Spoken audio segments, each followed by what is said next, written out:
ஆண்டவரும் கர்த்தருமாய் இருக்கிற இயேசு கிறிஸ்துவின் அற்புதமான நாமத்தில் யாவரையும் அன்போடு கூட வாழ்த்துகிறேன். விசேஷமாக இந்த நாளிலே உலகமெங்கும் அன்னையர் தினம் கொண்டாடப்படுகிறது. ஆகவே நம்முடைய திருச்சபையின் தாய்மார்கள் ஒவ்வொருவருக்கும் ஆண்டவர் இயேசு கிறிஸ்துவின் நாமத்திலே அன்னையர் தின வாழ்த்துக்களை அன்போடு கூட தெரிவித்துக் கொள்கிறோம். கர்த்தர் தாமே உங்கள் யாவருக்கும் நல்ல சுகத்தையும் பலத்தையும் சமாதான சந்தோஷத்தையும் நீடித்த ஆயுளையும் கொடுத்து தொடர்ந்து ஆண்டவர் வழி நடத்துவாராக. உங்கள் சந்ததிகளை கர்த்தர் ஆசீர்வதிப்பாராக. சாமுவேல் 1வது அதிகாரம் 26, 27, 28 வசனங்களை நாம் வாசிப்போம்.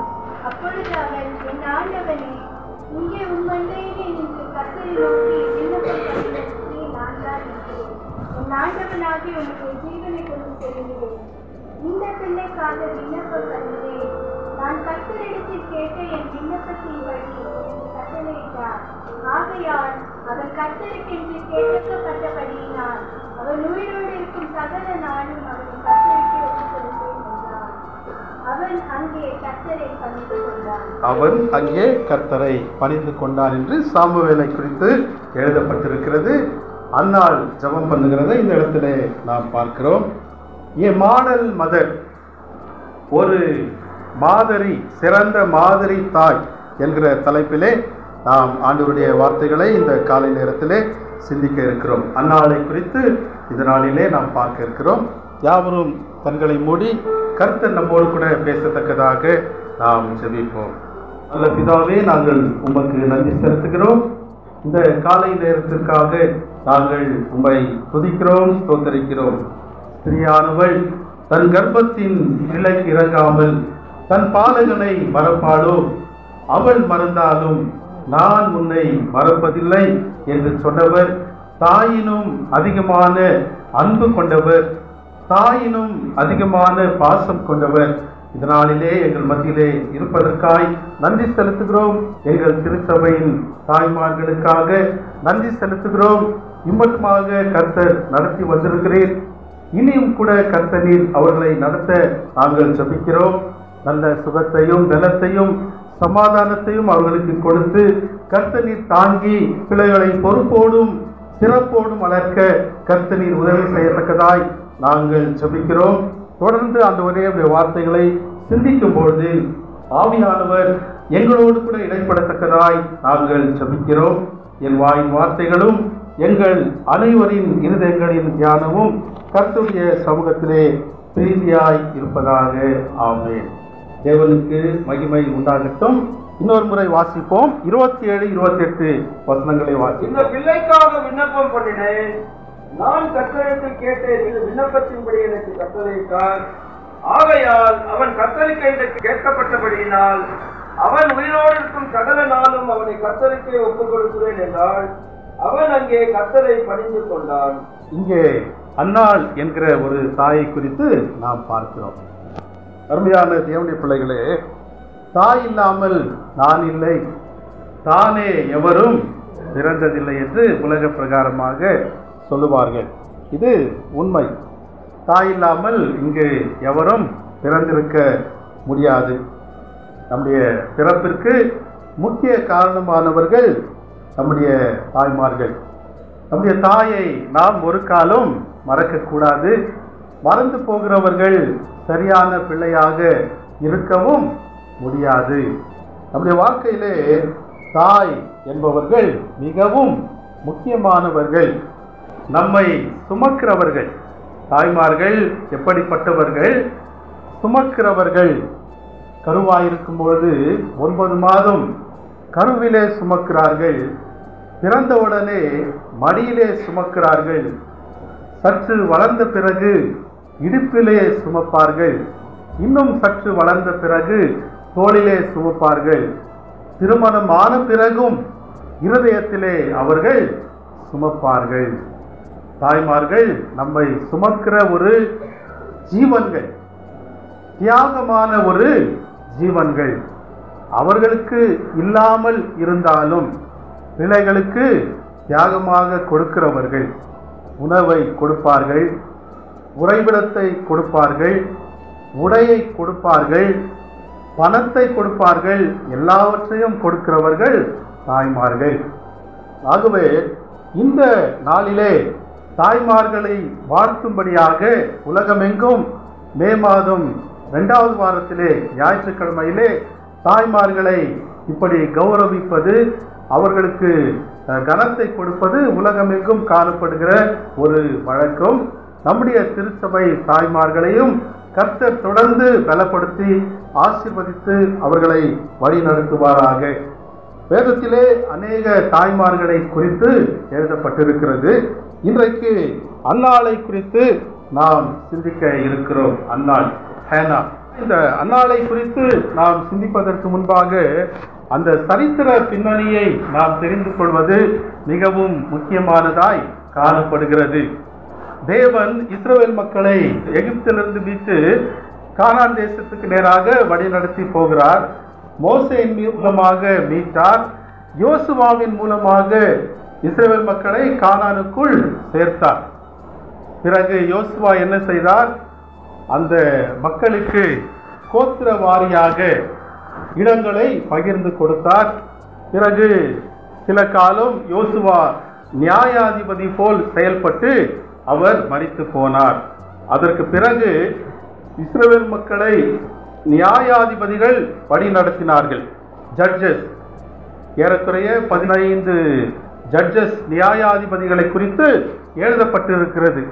ஓத்னியேல், ஏகூத், தெபோராள், கிதியோன், பிறகு சிம்சோன் வரைக்கும் நாம் பார்க்கிறோம். இந்த ஜட்ஜஸ், நியாயாதிபதிகள் என்று சொல்லப்படுகிறவர்கள் நியாயம் விசாரிக்கிறவர்கள் மாத்திரமல்ல, அவர்கள் அரசியல் ரீதியாகவும் ஆவிக்குரிய ரீதியாகவும் மக்களுக்கு தலைவராக இருந்து செயல்பட்டவர்கள், மக்களை ஆவிக்குரிய வழியிலே நடத்துகிறவர்கள், மக்களை ஆளுகை செய்கிறவர்கள். சிம்சோனுக்கு பிறகு நாம் பார்க்கும் பொழுது அந்த இடத்திலே சரியான நியாயாதிபதிகள் இல்லை. இஸ்ரவேல் தேசம் பிளவுபட்டது, பல பாகங்களாக பிளவுபட்டது. ஒரு இருண்ட காலம் அந்த தேசத்தை சூழ்ந்து கொண்டது. நியாயாதிபதிகள் 17வது அதிகாரம் 6வது வசனத்தை வாசிப்போம். 21வது அதிகாரம் 25வது வசனத்தையும் வாசிப்போம். அந்நாட்களில் இஸ்ரவேலிலே ராஜா இல்லை, அவனவன் தன் பார்வைக்கு சரி போனபடி செய்து வந்தான். 21வது அதிகாரம் 25வது வசனத்திலும் இதையே நாம் பார்க்க முடியும். இஸ்ரவேலிலே ராஜா இல்லை, நியாயாதிபதி இல்லை, மக்கள் எல்லாரும் தங்கள் பார்வைக்கு சரி போனபடி, அவனவன் தனக்கு இஷ்டமானபடி, அவனே ராஜா அவனே மந்திரி என்ற நிலையிலே மக்கள் வாழ்ந்து கொண்டு வந்தார்கள். ஒரு இருள் சூழ்ந்த ஒரு காலம். பெலிஸ்தியர்கள் எப்பொழுதும் அவர்களுக்கு விரோதமாக செயல்பட்டு கொண்டிருந்தார்கள். அடிக்கடி தாக்குதல்கள் வரும், எதிரிகளுடைய தொல்லைகள் வரும். மக்கள் எல்லாரும் பயந்து போயிருந்தார்கள். சரியான தலைவன் இல்லை, யாருமே இல்லை. இப்படிப்பட்ட சூழ்நிலையில தான் ஏலியும் ஒரு நியாயாதிபதி. அவர் சாமுவேலுக்கு முன்பாக 14வது நியாயாதிபதியாக இருந்தவர். ஆனால் அவர் திறமையான ஒரு நியாயாதிபதியாக இல்லை. தன் பிள்ளைகளை கூட சரியாக வளர்க்க முடியாமல் முதிர்ந்த வயதிலே அவர் காணப்பட்டார். 1 சாமுவேல் 3வது அதிகாரம் 1வது வசனத்தை வாசிப்போம். சாமுவேல் என்னும் பிள்ளையாண்டால் ஏலிக்கு முன்பாக கர்த்தருக்கு பணிவிடை செய்து கொண்டிருந்தான்.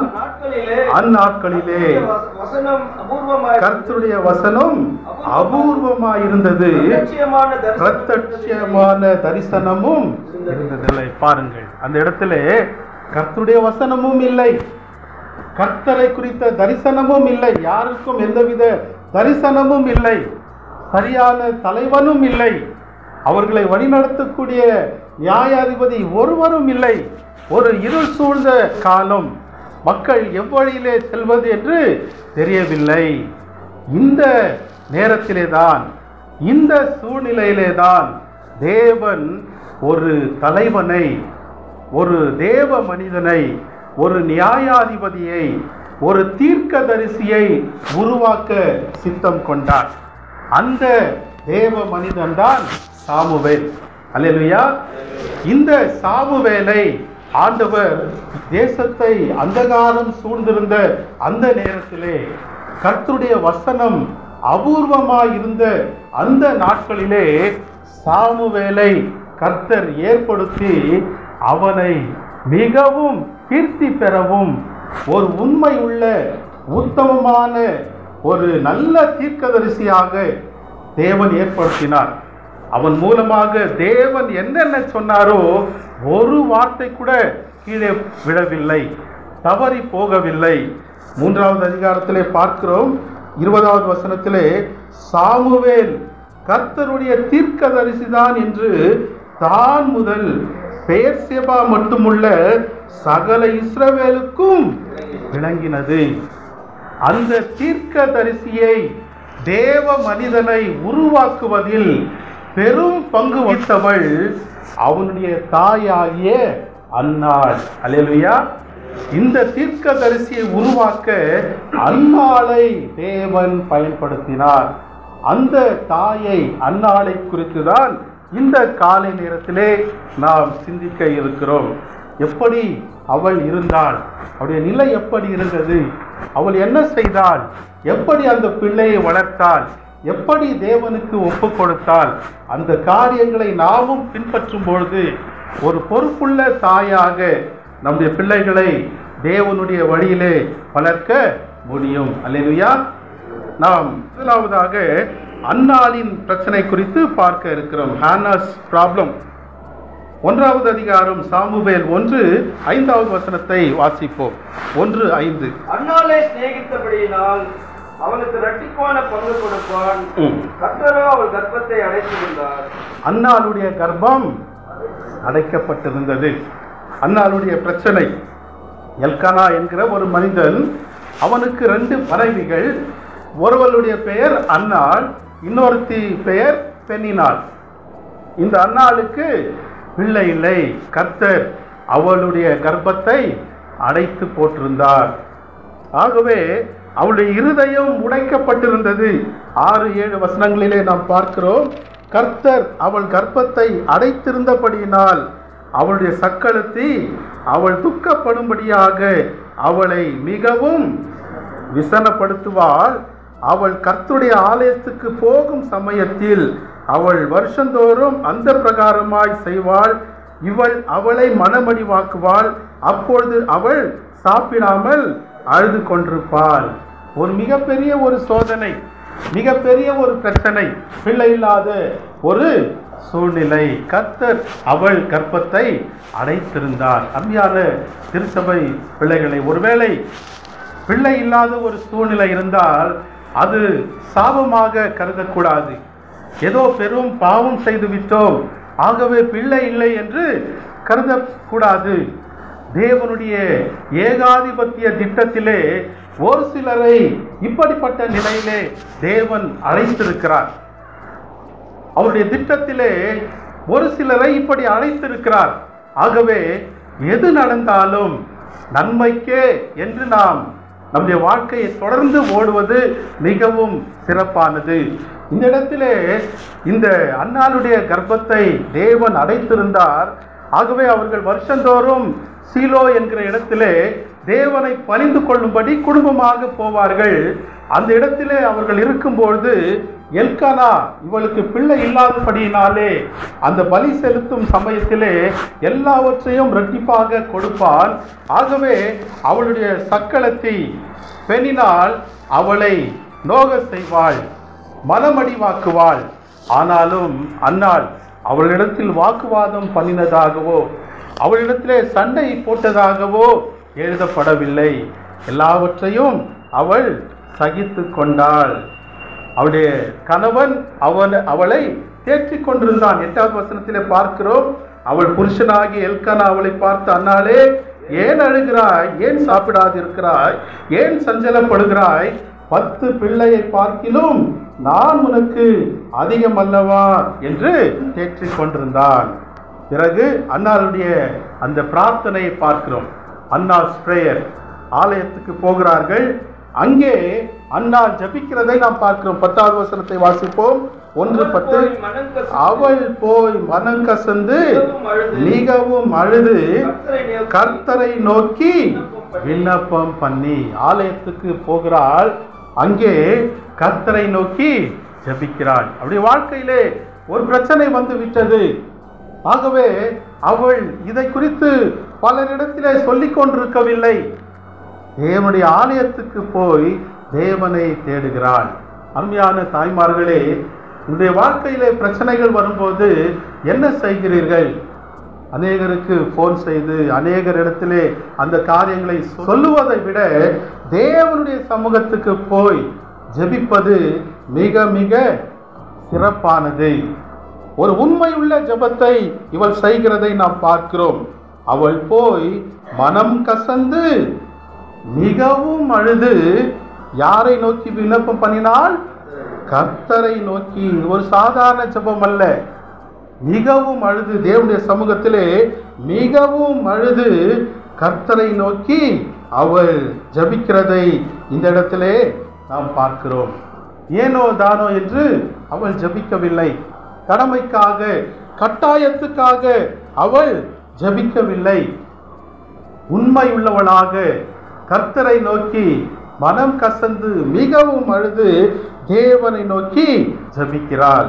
அடுத்ததாக அவருடைய பிரார்த்தனை, அவருடைய ஜெபம் குறிப்பிட்ட ஜெபமாய் காணப்பட்டது. ஒரு சிலர் ஜபிக்கிறார்கள், எங்கேயோ ஆரம்பித்து எங்கேயோ போய் முடிப்பார்கள். ஆனால் இவள் எப்படி ஜபிக்கிறாள்? 11வது வசனத்தை வாசிப்போம். சேனைகளின் கர்த்தாவே, சேனைகளின் கர்த்தாவே, அடியாளின் சிறுமையை கண்ணோக்கி பார்த்து அடியாளை மறவாமல் நினைத்தருளி அடியாளுக்கு ஒரு ஆண் பிள்ளையை கொடுத்தால் அவன் உயிரோடு இருக்கும் சகல நாளும் நான் அவனை கர்த்தருக்கு ஒப்புக் கொடுப்பேன். அவன் தலையின் மேல் சவரன் கத்தி படுவதில்லை என்று ஒரு பொருத்தனை பண்ணினாள். பொருத்தனையோடு கூட அவள் ஜபிக்கிறாள். குறிப்பிட்ட காரியத்துக்காக ஜபிக்கிறாள். 4 காரியங்களை பார்க்கிறோம். உமது அடியாளின் சிறுமையை கண்ணோக்கி பார்த்தருளும், உமது அடியாளை மறவாமல் நினைத்தருளும், உம்முடைய அடியாளுக்கு ஒரு ஆண் பிள்ளையை கொடுத்தருளும். அப்படி நீர் கொடுத்தால் அவன் உயிரோடு இருக்கும் சகல நாளும் நான் அவனை கர்த்தருக்கு ஒப்பு கொடுப்பேன் என்று ஜபிக்கிறாள். குறிப்பிட்ட காரியங்களுக்காக மிகவும் சின்சியராக உண்மை உள்ளவளாக அவள் ஜபிக்கிறாள். ஆம், ஜபிக்கிறோம். யாரிடத்திலே ஜபிக்கிறோம் என்கிற உணர்வே சில நேரத்திலே இருப்பதில்லை. யாரிடத்திலே பேசுகிறோம் என்கிற உணர்வே இல்லாமல் அநேகர் ஜபிக்கிறதை நாம் பார்க்கிறோம். தேவனிடத்திலே கத்தி ஜபிப்பார்கள், கூக்குரலிட்டு ஜபிப்பார்கள், கூச்சலிட்டு ஜபிப்பார்கள், தேவனுக்கே கட்டளையிடுவார்கள். ஆனால் அன்னாள் மிகவும் அழுது தன்னை நினைக்கும்படியாக, கண்ணோக்கி பார்க்கும்படியாக, ஒரு ஆண் பிள்ளையை கொடுக்கும்படியாக அவள் ஜபிக்கிறாள். அது ஒரு சுயநலம் இல்லாத ஒரு ஜெபம், சுயநலம் இல்லாத ஜெபம். அவள் ஜபிக்கிறாள், அப்படி ஒரு ஆண் பிள்ளையை நீர் கொடுத்தால் அவன் உயிருள்ள நாளளவும் கர்த்தருக்கு ஒப்பு கொடுப்பேன், அவன் தலையின் மேல் சவரகன் கத்தி படுவதில்லை என்று அவள் பொருத்தனை செய்து ஜபிக்கிறாள். பிரியமான தேவனுடைய பிள்ளைகளே, ஒரு தாயின் ஜெபம் மிக மிக சிறப்பானது. அந்த ஜெபத்தை தேவன் கேட்பார். ஒருவேளை சந்தேகம் இருக்கலாம், இந்த ஜெபத்தை கடவுள் கேட்பாரா என்கிற ஒரு சந்தேகம் ஏற்படலாம். மார்க்கோனி ரேடியோவை கண்டுபிடிப்பதற்கு முன்பாக வீட்டிலே ஜெபிப்பார்களாம். ஃபேமிலி பிரேயர் நடக்கும். அப்பொழுது மார்க்கோனி தன்னுடைய தாயை தகப்பனை பார்த்து கேட்பாராம், நீங்கள் யாரிடத்திலே ஜபிக்கிறீர்கள்? பரலோகத்தில் இருக்கிற எங்கள் பிதாவே. அவர் எங்க இருக்கிறார்? மேலே இருக்கிறார். மேலே இருக்கிற கடவுளுக்கு கீழே இந்த வீட்டிலே ஜபிக்கிற ஜபம் எப்படி கேட்கும் என்று கேட்டாராம். அப்பொழுது அவனுடைய தகப்பன், காலம் வரும் அப்பொழுது நீ புரிந்து கொள்வாய் என்று அனுப்பிவிட்டார். பிறகு இந்த மார்க்கோனி ரேடியோவை கண்டுபிடித்த பிறகு ஒரு நாள் அவருக்கு கௌரவ விழாவை கொண்டாடினார்கள் அவருடைய வில்லேஜில். அந்த நேரத்தில் அவர் சொன்னாராம், என்னுடைய கேள்விக்கு, ஜெபத்தை குறித்த என்னுடைய கேள்விக்கு தேவன் எனக்கு உத்தரவு கொடுத்தார், சரியான விடையை கொடுத்தார். நான் கண்டுபிடித்த இந்த ரேடியோ 324 கிலோமீட்டர் பரப்பளவுக்கு அதே நேரத்திலே ஒளிபரப்பாகிறது என்று சொன்னார். அப்பொழுது கண்டுபிடித்த அந்த ரேடியோவே 324 கிலோமீட்டருக்கு சரியான நேரத்திலே ஒளிபரப்பப்படுமானால், அருமையான தேவனுடைய பிள்ளைகளே, கண்ணை உண்டாக்கினவர் காணாரோ, காதை உண்டாக்கினவர் கேளாரோ, மனுஷனுக்கு அறிவை உணர்த்தினவர் அறியாரோ என்று 94வது சங்கீதம் 9:10 நாம் பார்க்கிறோம். நம்முடைய கண்களை உண்டாக்கினவர், நம்மை காண்கிறவர், நமக்கு காதுகளை உருவாக்கினவர், நம்முடைய சத்தத்தை கேட்கிறவர். அவர் நம்முடைய ஜெபத்துக்கு பதில் கொடுக்க வல்லமை உள்ளவராய் இருக்கிறார். மூன்றாவதாக நாம் பார்க்கிறோம், இந்த அன்னாள் சாதாரணமாக ஜெபிக்கவில்லை, பொருத்தனையோடு கூட அவள் ஜெபித்தாள். ஹானாஸ் பிராமிஸ், அன்னாளின் பொருத்தனை. அந்த 11வது வசனத்தின் பிற்பகுதியை இன்னொரு முறை வாசிப்போம். அடியாளுக்கு ஒரு ஆண் பிள்ளையை கொடுத்தால் அவர் உயிரோடுக்கும் சகல நாளும் நான் அவனை கர்த்தருக்கு ஒப்புக் கொடுப்பேன், தலையின் மேல் சவரன் கத்தி படுவதில்லை என்று ஒரு பொருத்தனை பண்ணினாள். தேவனுக்கு வாக்கு கொடுத்து ஜெபிக்கிறாள். ஒரு ஆண் பிள்ளையை, ஒரே ஒரு பிள்ளையை கேட்கிறாள். அந்த ஒரு பிள்ளையையும் கர்த்தருக்கு கொடுக்கிறேன் என்று ஜெபிக்கிறாள். ஒன்றே ஒன்றை கேட்கிறாள், ஒன்றையும் கர்த்தருக்கு கொடுப்பேன் என்று வாக்கு கொடுக்கிறாள். நசரேயனாக அவனை வளர்ப்பேன். நசரேயன் என்கிற அந்த காரியம் என்னவென்றால், என்னாகமம் 6வது அதிகாரம் 1-8 வரைக்கும் வாசிக்கும் பொழுது தேவனுக்காக ஒப்பு கொடுத்த ஒரு வாழ்க்கை. அவர்கள் திராட்சை ரசமாகிலும் மதுவாகிலும் குடிக்கக்கூடாது. அவருடைய தலையிலே கத்தி, சவரகன் கத்தி படக்கூடாது. அவர்களுடைய முடி நீளமாக வளர்க்கப்பட வேண்டும். கர்த்தருக்கென்று பிரித்தெடுக்கப்பட்டவர்களாக பரிசுத்தமாக அவர்கள் ஜீவிக்க வேண்டும். கர்த்தருக்காக ஜீவிக்க வேண்டும். கர்த்தருடைய பணிகளுக்காக அவர்கள் வாழ வேண்டும். இப்படிப்பட்ட பொருத்தனையை இந்த அன்னாள் செய்கிறாள். அருமையான தாய்மார்களே, உங்கள் பிள்ளைகளை கர்த்தருக்கு ஒப்பு கொடுப்பது மிக மிக அவசியம். அப்படி ஒப்பு கொடுத்து ஜெபிக்கிற அந்த தாயின் ஜெபத்தை கர்த்தர் நிச்சயமாக கேட்பார். அந்த பிள்ளை ஒரு நாளும் வழி விலகி போகாதபடிக்கு, ஒருவேளை வழி விலகி போனாலும் தேவன் அந்த பிள்ளையை மீட்டு அந்த தாயின் ஜெபத்திற்காகவே அந்த குழந்தையை வளர்க்க தேவன் கிருபை உள்ளவராய் இருக்கிறார். பிறகு அன்னாளுக்கு பிள்ளை பிறக்கிறது. அந்த பிள்ளையை அவள் வளர்க்க ஆரம்பிக்கிறாள்.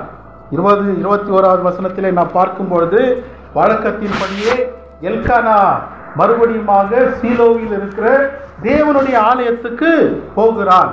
போகும்பொழுது அன்னாளை அழைக்கும் பொழுது அன்னாள் என்ன சொல்லுகிறாள்?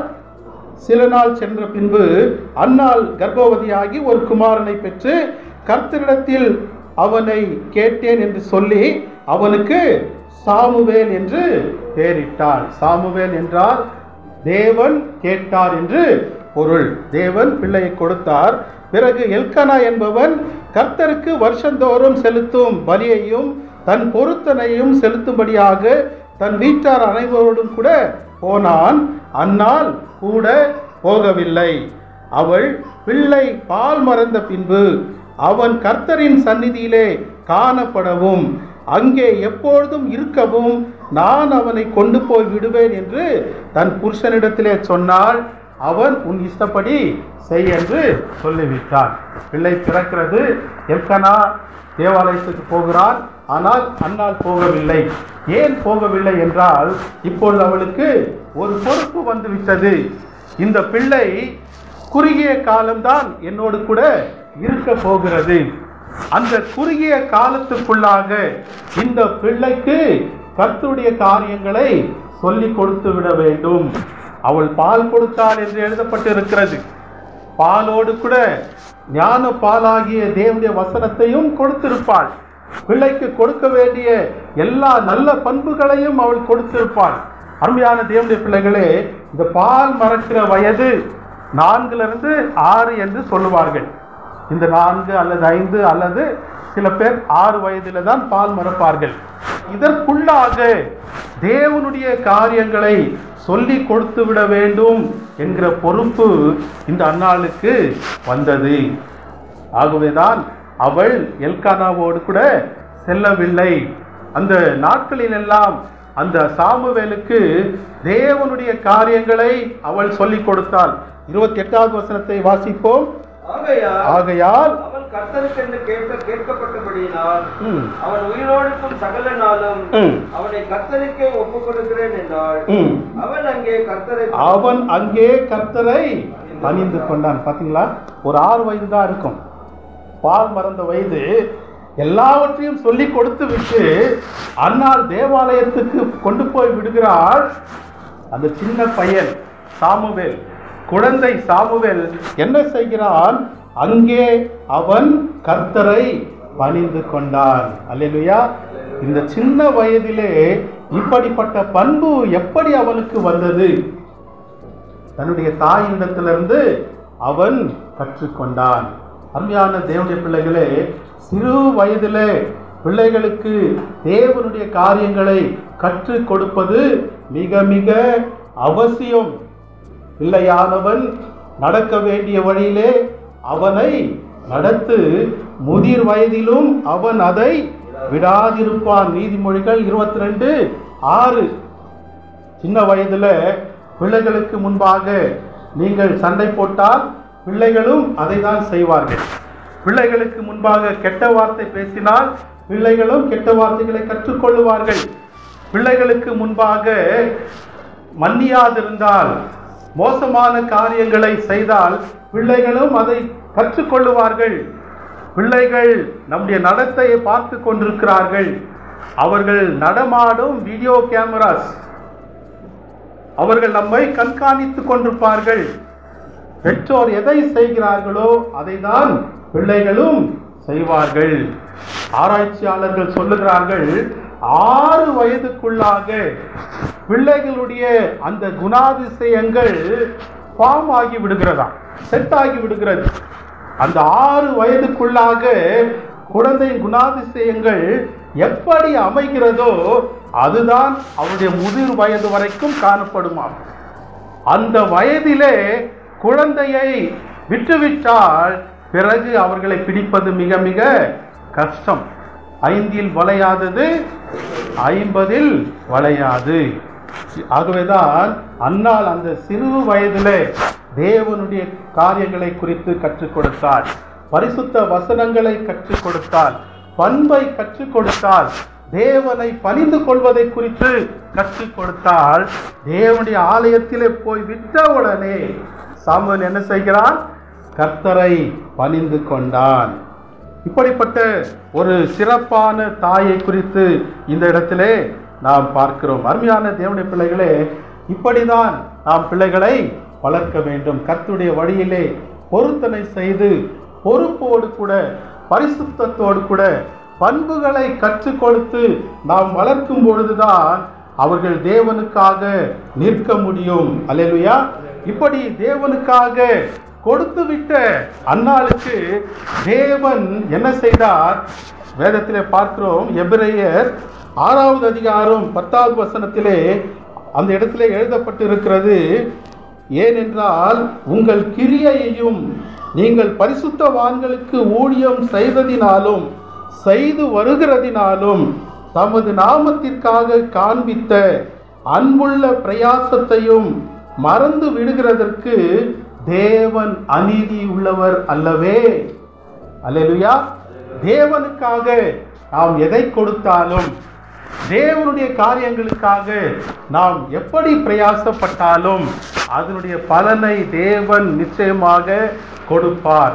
அன்னாளுடைய பாக்கியங்களை குறித்து தொடர்ந்து நாம் பார்க்கிறோம். 2வது அதிகாரம் 1வது வசனத்திலே, அப்பொழுது அன்னாள் ஜெபம் பண்ணி, என் இருதயம் கர்த்தருக்குள் களி கூறுகிறது, என் கொம்பு கர்த்தருக்குள் உயர்ந்திருக்கிறது, என் பகைஞரின் மேல் என் வாய் திறந்திருக்கிறது, உம்முடைய ரட்சிப்பினால் சந்தோஷப்படுகிறேன்.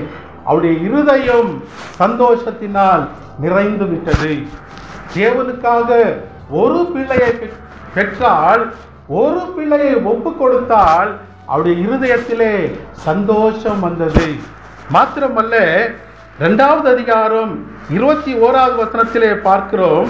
2வது அதிகாரம் 21வது வசனம், அப்படியே கர்த்தர் அன்னாளை கடாட்சித்தார், அவள் கர்ப்பம் தரித்து 3 குமாரரையும் 2 குமாரத்திகளையும் பெற்றாள். சாமுவேல் என்னும் பிள்ளையாண்டான், கர்த்தருடைய சந்நிதியிலே வளர்ந்தான். அவருடைய இருதயம் சந்தோஷத்தினால் நிறைந்தது. அவளுடைய வீடு பிள்ளைகளால் நிறைந்தது. ஒரு பிள்ளையை கேட்டால் 1/2 டஜனை ஆண்டவர் கொடுத்து விட்டார். 3 குமாரர்கள், 2 குமாரத்திகள். ஒரு பிள்ளையை ஒப்பு கொடுத்தால் இன்னும் 3 குமாரர்களையும் 2 குமாரத்திகளையும் அவள் பெற்றாள். தொடர்ந்து வாசிக்கும் பொழுது 3வது அதிகாரம் 19 21 வரைக்கும் வாசிப்போம். சாமுவேல் வளர்ந்தான், கர்த்தர் அவனோடு கூட இருந்தார். அவர் தம்முடைய எல்லா வார்த்தைகளிலும் ஒன்றையாகிலும் தரையிலே விழுந்து போக விடவில்லை. சாமுவேல் கர்த்தருடைய தீர்க்கதரிசிதான் என்று தான் முதல் பெயர்செபா மட்டுமுள்ள சகல இஸ்ரவேலுக்கும் விளங்கினது. கர்த்தர் பின்னும் தந்தருளினார். கர்த்தர் சீலோவிலே தம்முடைய வார்த்தையினாலே சாமுவேலுக்கு தம்மை வெளிப்படுத்தினார். தன்னுடைய சந்ததி மகிமையினால் நிறைந்திருந்தது. சாமுவேலோடு கூட கர்த்தர் இருந்தார். அவன் மூலமாக கர்த்தர் சொல்லும் ஒரு வார்த்தையும் தரையிலே விழுந்து போகவில்லை. சாமுவேல் கர்த்தருடைய தீர்க்கதரிசிதான் என்று தான் முதல் பெயர்செபா மட்டுமுள்ள சகல இஸ்ரவேலருக்குள்ளும் விளங்கினது. தேவனுக்காக ஒப்பு கொடுத்த அந்த தாயின் உள்ளம் சந்தோஷத்தினால் நிறைந்தது. அவளுடைய வீடு பிள்ளைகளால் நிறைந்தது. அவருடைய சந்ததி மகிமையினால் நிறைந்தது. பிரியமான தேவனுடைய பிள்ளைகளே, இப்படிப்பட்ட தாயாக நம்முடைய திருச்சபை தாய்மார்களும் இருக்கும்போது அவர்களும் இப்படிப்பட்ட பாக்கியங்களை பெற்றுக்கொள்ள முடியும். நீதிமொழிகள் 31வது அதிகாரம் 28வது வசனத்திலே பார்க்கிறோம். அவள் பிள்ளைகள் எழும்பி அவளை பாக்கியவதி என்கிறார்கள். யாரை பார்த்து பாக்கியவதி என்பார்கள்?